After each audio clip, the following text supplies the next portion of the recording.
2011년 2월 28일 오후 두 대학생이 중국 장쑤성 난징시에 장군산이라고 있나봐요. 산, 이곳에 놀러 왔습니다. 푸른 산에 좋은 공기 마시며 천천히 올라가는데 산 중턱쯤 올라왔을까요? 이 두 사람 눈에 산 작은 길가에 있는 이상한 게 눈에 들어옵니다. 숲풀 속에 검은색 쓰레기 봉투 여러 개가 여기서 악취가 말도 못해. 이 두 사람은요, 딱 뭔가 이상했어요. 큰 쓰레기 봉투인데 누가 여기다 버렸다는 건데. 여러분, 어느 누가 이 쓰레기 봉투 버린다고 이 산 중턱까지 올라오겠습니까? 냄새까지 저였으면 정말 무서워서 그냥 갈 길 갔을 것 같은데 이들은 달랐어요. 열어보자. 그래서 가장 작은 쓰레기 봉투 하나를 쓱 열어보는데 이 두 남자는 깜짝 놀라 까무라칠 뻔했습니다. 쓰레기 봉투 안에 사람 손이... 그렇게 신고가 들어갔고 곧바로 경찰이 출동했죠. 출동한 경찰은요, 그 근방을 샅샅이 수색했어요. 그 결과 그 근처에서만 똑같은 쓰레기 봉투 10여 개가, 수십여 개가 발견됩니다. 그 안에는 모두 사람 시신이 바로 부검 들어갔죠. 부검 결과 사망자의 나이는 대략 40에서 50대 사이, 사망 시간은 시신 발견 3일 전인 25일 저녁, 사망 사인은 둔기로 머리를 세게 가격해 사망. 경찰은 수사 과정에서 두 가지 중요한 단서를 발견합니다. 우선 시신이 담겨져 있던 쓰레기 봉투. 이 쓰레기 봉투가 저 아래 메트로 슈퍼마켓 거네. 그리고 그 쓰레기 봉투 안에서 피에 젖은 기차표가 한 장 발견됐어요. 바로 기계를 이용 복원해 봤더니 시신 발견 3일 전인 2월 25일 간수성 란저우에서 난징까지 가는 기차표네. 딱 봐도 뭔가 이거 결정적인 단서 같죠. 경찰은요, 철도 당국의 협력으로 이 표를 사간 사람이 누군지 찾아냅니다. 그 사람은 간수성 란저우에 살고 있는 텐밍양이라는 남자. 처음에 경찰은요, 이 남자가 피해자인 줄 알았어요. 그런데 조사해 봤더니 어라? 텐밍양, 이 남자 살아있어. 그렇다면 이 남자가 반대로 범인인 건가? 경찰 바로 이 텐밍양 찾아갔어요. 다 설명했죠. 그랬더니 이 남자 되게 놀라는 거예요. 기차표가 시신이 담겨져 있던 쓰레기 봉투 안에 들어가 있었다고요? 엄마야, 차표는 제가 산 게 맞는데요. 전 모르는 일이에요. 자기 말로는 둘째 형수와 조카 딸을 만나러 기차 타고 난징에 갔었다. 거기서 이제 쓸모가 없으니까 표를 버렸다는 겁니다. 제가 버린 표를 누군가 주워 거기다 넣은 것 같아요. 그런데요, 여러분, 이 말 믿어지시나요? 길가에 있던 이 버려진 기차표를 누군가 주워가지고 쓰레기 봉투에 넣었고 거기에 시신도 넣었고, 당신이 죽인 거 아니고? 경찰은 제일 먼저 이 텐밍양을 용의선상에 두고 그에 대해 파기 시작했습니다. 이 남자 총 5명의 형제, 남매가 있네. 2명의 남매와 3명의 형제. 그런데 이 3명의 형제들 자기 빼고 다 죽었네. 2006년 세 형제 중에 둘째인 텐밍청 교통사고로 사망했고, 둘째가 사망한 후 셋째인 텐밍광이 얼마 안가 미스테리하게 실종이. 경찰과 부검인은요, 우선 이 피해자의 얼굴을 복원해 봤습니다. 그런데 피해자의 복원된 얼굴을 봤더니 한 남자가 떠오르는 거예요. 어라? 이거 텐밍양 얼굴 아니에요? 너무 닮았는데? 이상할 정도로 너무 닮았어. 순간 경찰, 텐밍양 형제가 2명 더 있었는데 다 실종되거나 죽었다고 하지 않았었나? 설마 그 2명의 형제들 중에 한 명 아니야? 하지만 앞서 둘째는 교통사고로 죽었다고 했죠. 자기는 살아있고. 그렇다면 이 피해자는 실종 상태라는 셋째 텐밍광일 확률이 높겠죠. 경찰은요, 바로 이 텐밍광의 아들과 DNA 비교 들어갑니다. 결과는 역시나 텐밍광이 아니야. 살해된 피해자 텐밍광이 아니었어요. 하지만 DNA는 텐밍광과 아주 유사해. 그렇다면 설마 교통사고로 죽었다는 둘째 텐밍청? 하지만 이 둘째는요, 5년 전에 죽은 상태였어요. 그래도 혹시나 모르니까 경찰 이 둘째 텐밍청의 딸을 찾아가서 DNA 채취 비교 들어갑니다. 결과는 뭐야? 사망자 텐밍청으로 나온 거예요. 이거 뭐지? 텐밍청은 5년 전에 죽었는데? 제가 앞서 그랬잖아요. 시신 부검 결과 사망 시간 시신 발견 3일 전인 25일 저녁으로 나왔다고. 이거 뭐가 어떻게 된 거야? 이를 모두 알게 된 경찰 바로 택민양을 불렀습니다. 죽은 사람 피해자 5년 전에 죽은 네 둘째 동생이더라. 이거 뭐 어떻게 된 거냐? 설명 좀 해봐라. 경찰의 신문에 택민양은요 굉장히 좀 죄책감을 느끼는 듯 보였습니다. 그저 한다는 소리가 이 일은 자기와 관련이 없다고 둘째 텐밍청의 와이프 설리펑에게 물어보라고 그녀가 모든 것을 알고 있다고. 경찰 바로 이 설리펑에게 연락했습니다. 당신 남편이 살해된 채 발견됐다 그랬더니 엄마야 이 여자 반응이 왜 이래? 아 그래요? 그래서요? 아 네. 자기 남편이 죽었다는데 5년 전에 교통사고로 죽은 남편이 다시 죽은 채 발견됐다는데 아니 이상하지도 않나? 딱 느낌이 오죠? 경찰은 바로 이 설리펑이 살고 있는 집 수색에 들어갑니다. 갔더니 화장실과 차고에서 조그마한 피자국이 나왔네. 조사해 봤더니 역시나 이 피 당신 남편 둘째 텐밍청 거네. 이 집에서 사건이 발생했구나. 그리고 이어서 경찰은요 시신이 담겨져 있던 쓰레기 봉투 메트로마트에서 쓰는 거였어요. 그 마트 CCTV 있었거든요. 바로 확인 들어갔죠. 역시나 그의 사망 추정 바로 전날 2월 24일 누군가 이 마트에서 칼과 쓰레기 봉투를 사갔네. 아니 칼과 무섭게 도끼도 샀어. 누가? 설리펑이 아니고 설리펑의 아버지가. 그러니까 피해자 텐밍청의 장인 어른이. 아니 지금 이게 무슨 상황인 걸까요? 이웃들 탐문 수사를 진행한 결과 알게 된 사실. 사건이 발생하고 꽤 오랜 기간 동안 이 설리펑의 집 건물 주차장에 설리펑의 아버지 차가 주차돼 있었다네. 이거는 딱 냄새가 나잖아요. 경찰 바로 이 설리펑의 아버지 설경공을 상해국제공항에서 검거합니다. 자, 지금 설리펑도 용의자로 체포했어요. 그녀의 아버지 설경공도 체포했습니다. 그런데 뜬금없이 누군가 경찰서를 또 찾아와요. 38살 탕카이라는 남자. 저 설리펑과 연인 사이였습니다. 자수하러 왔어요. 경찰은요 이 세 사람을 모두 분리해서 신문했습니다. 이 아버지 설경공은요 바로 인정해요. 맞다, 내가 내 사위 죽였다. 텐밍청 내가 죽였다. 하지만 나머지 두 사람, 내 딸 설리펑과 내 딸의 내연남 탕카이는 내가 시키는 일만 했다. 주요적인 살인은 나 혼자 한 거다. 아니 그럼 알겠어요. 장인 어른이 사위 죽였어요. 그런데도 풀리지 않는 게 있죠. 아니 텐밍청 5년 전에 교통사고로 죽었다며. 그런데 어떻게 또 죽였다는 거야? 이 물음에 대해서 이 설경공 부녀는요 하나하나 설명을 하기 시작하는데 여기서부터 조금 복잡해요. 과거에 텐밍청은 중국에서 대학을 졸업한 후에 일본으로 갔어요.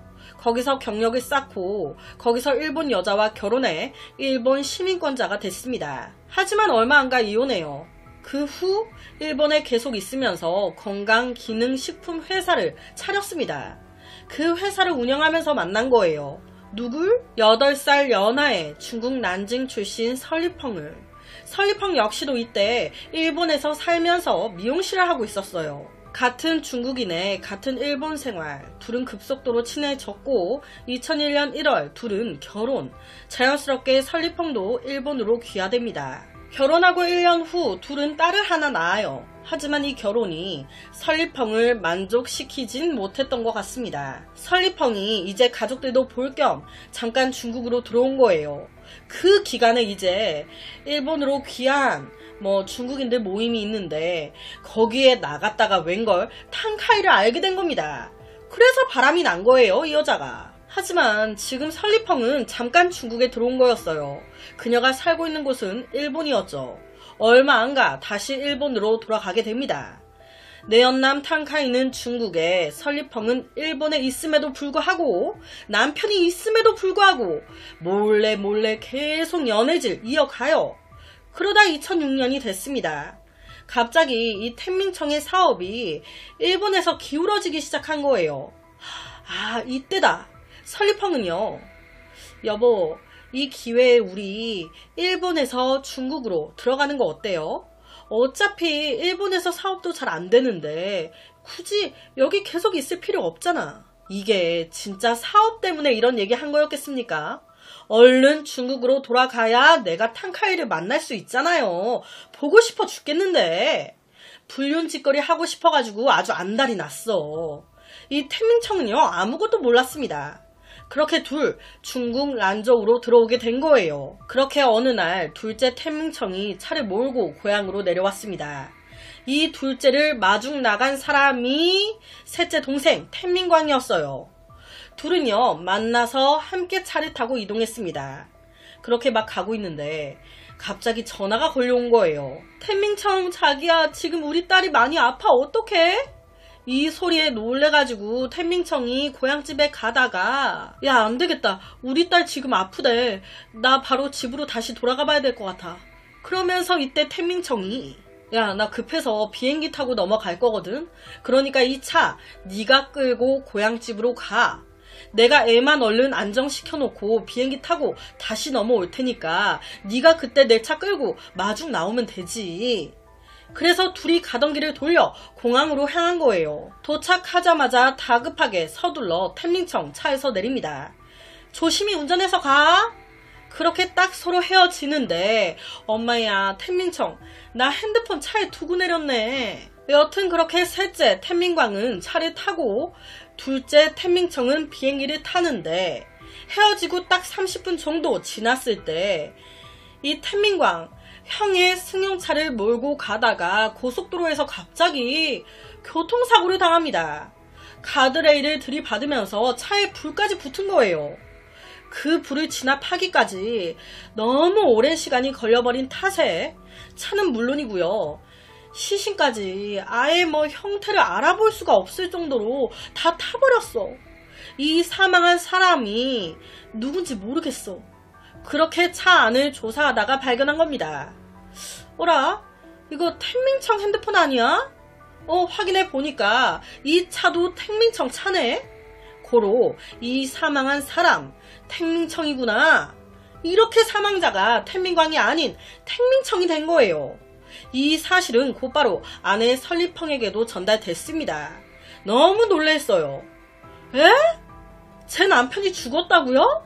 막 놀래가지고 어떻게 해야 하나 하고 있는데, 여보, 나왔어. 애 괜찮아? 방금 죽었다는 사람이 집 안에 걸어 들어오고 있어. 이 기가 막힌 상황은 뭐야? 그때서야 이 두 사람 다 알게 된 거예요. 텐민광이 죽었다는 걸. 처음에 텐민청은요, 이 사실 가족에게 알리려고 했습니다. 그런데 그 순간 이 아내 설리펑이 기가 막힌 생각이 든 거예요. 여보, 그 일본 여러 보험회사에 상해보험 많이 가입되어 있지 않아요? 그 배상받을 수 있는 금액만 500만 위안이 넘는 걸로 알고 있는데, 여기서 500만 위안 하나로 약 9억 정도 나오더라고요. 그냥 가만히 있으면 나한테 보험금이 들어오는 건데 우리 그럼 그냥 앉아가지고 9억이 생기는 거예요. 이거 아무한테도 알리지 말고 모른 척 그냥 가만히 있어요. 이렇게 되니 텐민청은 교통사고 사망 처리, 셋째는 미스테리 실종이 되죠. 셋째가 죽은 건데 떠버리지. 얼마 안 가 설리펑은 일본에서 9억이 넘는 보험금을 받았습니다. 그리고 이때부터 텐민청은 숨어 살기 시작해요. 우선 그는 가끔씩만 아내와 연락할 뿐 함께 살던 집에서 나와 따로 집을 얻고요, 가짜 신분증을 만들었습니다. 익명으로 살면서 통화조차 제대로 못해요. 왜? 의심 살 수 있다고 아내가 내가 전화하지 않는 한 전화하지 말라고 한 거예요. 그렇게 무려 3년을 삽니다. 그러다 우연히 듣게 된 거예요. 내 아내의 아버지, 장인 어른 설경공이 현지에서 큰 성공한 사업가가 됐다는 걸. 내 아내 또한 장사를 하는데 너무 잘 된다고. 나만 이러고 살고 있어. 그리고 둘 사이에 딸도 있었잖아요. 이 딸도 제대로 못 보는 거예요. 아내는 말해 뭐하고요. 아, 이게 지금 뭐하는 건가 싶었겠죠. 더 최악인 게요. 이 사건 전에 이 딸이 갓 태어나서 신생아였어요. 그 상태에서 이 사건이 벌어지고 잠적하며 살게 됐잖아요. 그런데 이 딸이 점점 커가면서 자아가 생기는데 그때 이 아빠라는 존재 없어. 본 적이 없는 거예요. 아니, 그러니까 지금 이게 뭐지?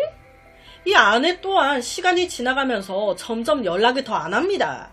날 대하는 태도도 건성으로 변하고 딸도 못 보고 막 나 혼자 거지꼴로 살고 있고 이건 아니다 싶으니까 2009년 6월 몰라, 나 그냥 아내가 있는 집으로 들어갈래. 집으로 돌아온 거예요. 갑자기 남편이 집으로 들어오니 이 아내 아주 그냥 화들짝 놀랍니다. 왜 왔어? 당시 4살이었던 딸도요, 누구냐면서 막 무섭다면서 울어요. 이 아내 설리펑은요, 남편의 등장에 매우 엄청 당황했습니다. 왜냐? 앞서 내연남 탕카이와 정식적으로 연애, 결혼 준비까지 하고 있었거든요. 당연히 텐밍청 몰래. 갑작스런 그의 출연은 모든 것을 복잡하게 만들었습니다. 이에 설리펑은요, 이 보험 사기 사실을 자기 아버지한테 털어놔요. 아빠, 어떡해, 이놈이 돌아왔어. 보험 사기 밝혀지면 돈 다 뱉어내야 되는데 나 감옥에 갈 수도 있는데. 이 아버지 설경공은요, 딸을 위해 계획을 세워야 했습니다. 처음에 그가 한 행동은 이제 사위를 불러요. 텐밍청 다 들었네 하면서 돈 봉투를, 이거 돈 얼마 넣었어, 이거 들고 꺼져. 내 딸 사랑하는 남자 생겼대. 그냥 다신 우리 앞에 안 나타나줬으면 좋겠어. 누가 이 말 듣고 네 알겠습니다 합니까? 오히려 괘씸하지. 내가 죽은 척 해가지고 나 때문에 9억이나 받아 처먹고는 나 때문에 이렇게 다 성공하고 돈 벌게 된 거 아니야. 그런데 꿀맛 쏙 빨아먹고 날 버린다. 그때부터 이 텐밍청 복수의 칼날을 갑니다. 돈 다 쓰고요, 협박하기 시작해요. 야, 너 같으면 용서가 되겠니? 불륜남과 바람에 내 돈까지 다 떼먹고 날 버린다는데. 야, 나 이렇게는 못 죽지. 나 보험사에 다 꼬지른다. 네 그 탕카이 그 새끼한테도 다 말한다. 싫어? 그럼 돈 몇 천만 원 몇 억 내놔. 한 번이 아닌 몇 번씩 전화와서 돈 달라고. 2011년 1월 그날도 그랬어요. 돈 달라고 또 요구했죠. 그랬더니 이때 설리펑 거부합니다. 왜? 진짜 돈이 없었거든요. 돈이 없어. 그래? 텐밍청 바로 탕카이한테 연락해요. 이 상황 사실대로 다 얘기합니다. 돈에 눈이 멀어. 이렇게 저렇게 다 했다. 너라고 이렇게 안 당할 것 같냐. 널 죽일 수도 있는 여자라. 하지만 설리펑과 이 설경공이 또 가만히 있었겠습니까? 탕카이한테 이 빠른 소리 또 막 한 거예요. 저거 미친놈이라고 막 하면서. 그래서 결론은 탕카이 모든 걸 알게 된 후에도 설리펑 옆에 남겠다고 얘기합니다. 동시에 텐밍청은 자기 가족들한테도 다 알려요. 텐밍청 가족들은 진짜 너무너무 기뻤겠죠. 죽은 줄 알았던 형제가 자식이 살아 돌아왔으니. 여기서부터 이제 텐밍양이 나와요. 텐밍양 또한 둘째 텐밍청에게 이 모든 얘기를 듣게 된 거예요. 텐밍청, 나랑 같이 네 와이프 만나보자. 그래서 25일날 텐밍청과 함께 이 설리펑이 있는 난징으로 가기로 기차표를 끄는 거예요. 야, 나 내일 형이랑 네 집으로 갈 거다. 이 소리 들은 설리펑은요, 스트레스 받아 죽을 것 같았습니다. 좋은 소리 하러 오는 거겠습니까? 막 미쳐버리겠는 거예요. 그래서 자기 아빠한테, 아빠, 나 이놈 때문에 미쳐버리겠어. 돌아버릴 것 같아. 25일날 자기 형과 같이 온다는데 뭔 소리 하겠냐고 또. 돌아버리겠어 정말.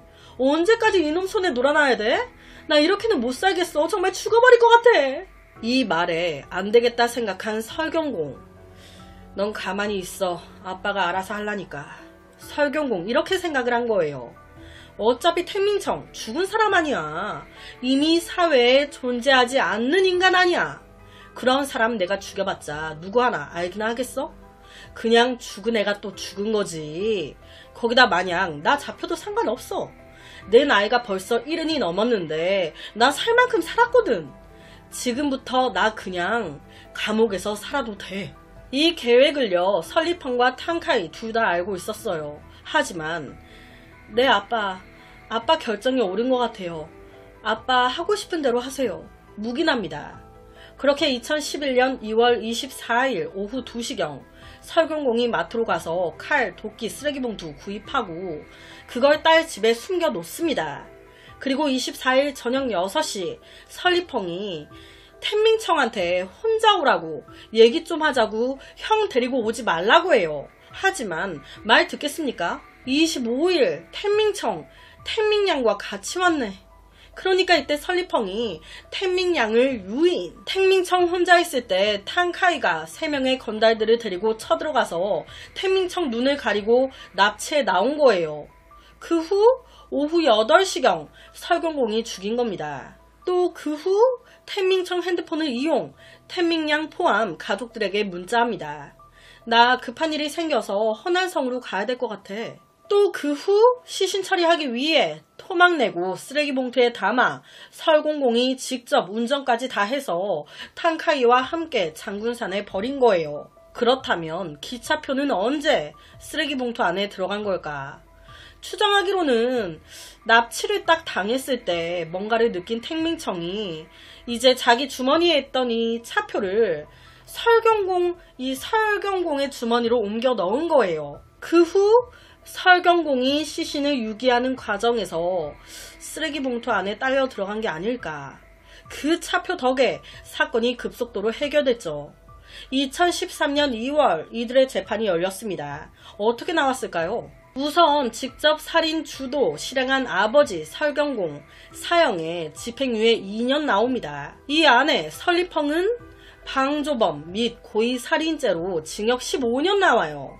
그리고 탕카이 포함 관련자 4명 좀 더 낮은 처벌이 내려졌다고 하는데 솔직히 이 사건은요 의심스러운 점이 되게 많습니다. 사람들이 제일 많이 얘기하는 게 셋째 동생 텐민광이 당한 교통사고예요. 이거 애초부터 보험금 노리고 텐민청과 설리펑이 짜고 친 거 아니야? 애초부터 자기 동생 죽이고 자기가 죽은 것처럼 위장하려고 애초부터 다 계획한 거 아니냐고. 하지만 이 부분은 설리펑은 아니라고 해버리고 텐민청도 죽었고 텐민광도 죽어서 뭐 확인된 게 없어요. 하지만 현장 조사에서 차에 불이 붙을 만한 뭐 의심스러운 무언가가 있었다거나 이런 건 전혀 없었다고 하더라고요. 참 아버지는 죽어버렸고 엄마는 감옥에 들어갔습니다. 남겨진 이 어린 딸은 어떻게 해야 합니까? 그래서 오늘은 기가 막힌 한 살인사건을 가지고 왔습니다.